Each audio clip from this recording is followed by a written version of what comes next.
একই দিনে 2 সন্তানের মৃত্যু। রাজধানীর মগবাজারে এক শোকাবহ ঘটনায় প্রাণ হারাল 10 বছরের আফ্রিদা চৌধুরী এবং তার ছোট ভাই এলহাম চৌধুরী। পুলিশের প্রাথমিক ধারণা ঘটনাটি খাবারের বিষক্রিয়া। শনিবার রাজধানীর মগবাজার এলাকার 2টি ভিন্ন হাসপাতালে চিকিৎসাধীন অবস্থায় মারা যায় এই 2 শিশু। পুলিশ সূত্রে জানা গেছে, গতকাল সকাল 6:50 বড় বোন আফ্রিদা এবং দুপুর 1:30 ছোট ভাই এলহাম শেষ নিঃশ্বাস ত্যাগ করে।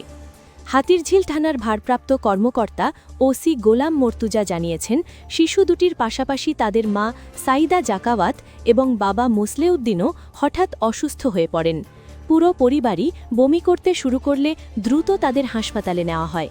বর্তমানে মা-বাবা কিছুটা সুস্থ হলেও 2 শিশুকে বাঁচানো সম্ভব হয়নি।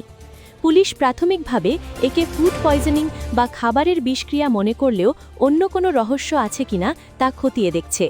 মৃত্যুর সঠিক